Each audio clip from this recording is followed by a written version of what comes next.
Morning, the most news in the morning, period. Weekdays 6 Eastern. Supporters of Texas Congressman Ron Paul managed to bring Nevada's Republican convention to a standstill over the weekend, proof that his revolution is still very much alive. We should also point out, too, that he polled 16% in the recent Pennsylvania primary, coming in second.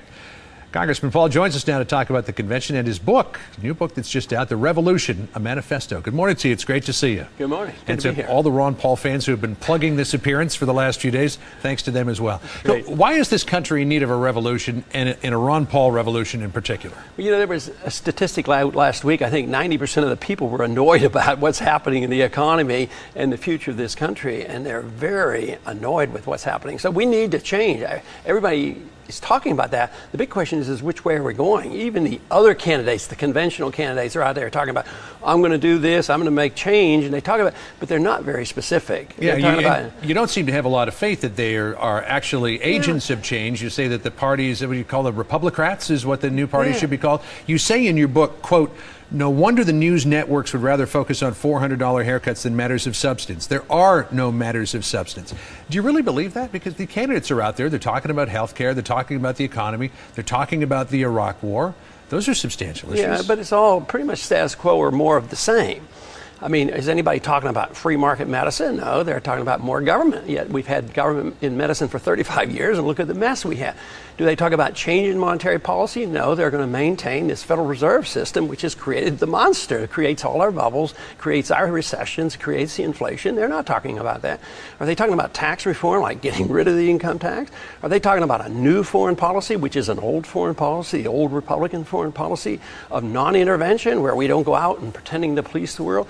Even President Bush ran on, don't police the world, and let's not go into nation building. And that's what we're doing, and we're going bankrupt. So we need to get busy and really have change, because we need to immediately balance the budget, pay down some of the debt, let people go back to work, bring our troops home, have sound money. That's a revolution. But in a way, it's just going back to our original revolution. Well, at least part of what you just posited there, Bill Clinton was trying to do back in the late 1990s. He wanted to balance the budget, pay down the net. Yeah, he was lucky because he was on the upswing of the boom cycle when the Fed was pumping in the money through the 90s. There was a lot of capital gains money coming in, but there were no significant cuts in it. What program got cut? Was there less spending or less taxes? There was less deficit, but the national debt continued to go up. We kept borrowing from all the trust funds. We kept borrowing from the Social Security Trust Fund. There was no significant change in policy. And the three other candidates right now in the race, there's not much difference between the three, and it's continuation of the same policy. Anytime you were ever asked whether or not you would launch an independent candidacy for the president, you said, I mean, without fail, I'm a Republican, I'm a member of the Republican Party. As a member of the Republican Party, do you have any interest in campaigning for John McCain? Probably not unless he changes his tune, like bring the troops home. But, you know, he's the greatest proponent of the war. How can you be a good Republican if you don't campaign for the Republican candidate, particularly when you've still got an amazing well of support out there? Well, maybe you're a good Republican if you stand up for Republican principles. I would argue that leadership in the last 10 years have drifted from Republican principles. Deficit financing, big government, more taxes, more bureaucracy, more regulations, more entitlements, policing the world. But that's not what we stand for. So I would say that our position is very much in tune with being a good Republican. Let me ask you about a couple of the big issues that are out there affecting Americans right now. The price of oil, food shortage, which is global food prices here in this country, and the debate over biofuels and whether or not food products, sources of food, should be used to try to offset our dependence on foreign oil. What would a Ron Paul revolution do to address those issues? Turn it over to the market. Politicians and bureaucrats are not smart enough. The most important thing the government can do is to make sure there's no inflation so the prices are held down. But if you turn it over to the market, wouldn't they just drill every untapped resource for more oil? Where would the incentive be for alternative fuels? of price. When prices go up, you have alternatives, and politicians don't know about that. We set the price too often, or assume that we know. We set the price of money, interest rates, which is always wrong. It's either too high or too low.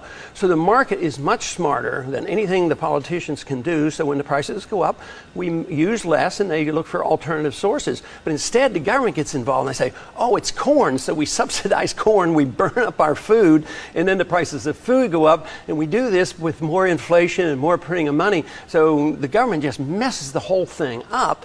But they have a responsibility. Property rights, protect the environment, have sound money, low taxes, less regulations. If the government does that, then the market will sort it out and decide which is the most efficient energy source. You mentioned interest rates just a second ago, and hand with that is the value of the dollar, which is partly responsible for why our oil prices are so high. Right. Back in the year 2000, you predicted the fall of the dollar, and you take aim at the Federal Reserve in your new book. You say, quote, "Americans must reject the notion that one man, whether Alan Greenspan, Ben Bernanke, or any other chairman of the Federal Reserve Board, can know what the proper money supply and interest rates ought to be. Only the market can determine that." You're all for abolishing the Fed. They're meeting over the next couple of days, tomorrow and Wednesday, to decide what to do about interest rates. What do you think is going to happen, and what do you think the result will be? Well, they're going to print more money and try to lower interest rates because they're in a mess. But they got in a mess because they had interest rates too low and they printed too much money. So they created this problem by inflating the currency, and the only solution is inflate the currency more. And all I'm arguing there is that you follow the Constitution. There's no authority for a central bank, and only gold and silver is supposed to be legal tender. We knew, the founders knew what runaway inflation was all about, how they destroyed the continental dollar, and now we're destroying the dollar once again. It's a serious, serious problem economically and politically. There's so many things to talk about with you, and unfortunately so little time, but I just wanted to ask you about one other thing. The Nevada State Convention was suspended over the weekend because your supporters there got a rule change in which slowed things down in terms of how the delegates were counted and apportioned. What was that all about, and what will the net effect be? Well, I don't know all the details. I was there, gave a speech, and then I had to move on. But yes, we had a lot of supporters there, and the people who were in charge of the party there seemed to want to exclude us, and they closed it down. Somebody said, sometimes factions walked out. This time the party walked out, and they didn't want us to have the delegates. Are you looking for more delegates? Oh, sure. I mean, we're picking up delegates all the time, and that's what campaigns are supposed to be for. I mean, what's the sense of having a convention if everything is decided? And it's sort of a shame the taxpayers help pay for these conventions, but it's nothing more than a show. And we're trying to say that we have a right to argue our case that the Republicans ought to stand for something. And they used to, and I'd like to see that happen again. Well, you still got some money to do it, too. I think you get $4 million left over in your campaign. Something like that. Not bad. Other candidates would like that money. Congressman Paul, it's always great to see you. Thank you. Thanks for dropping by this morning. Congratulations on the book. It's a great read. It's a very small book, too. It's easy to carry around. Thanks again.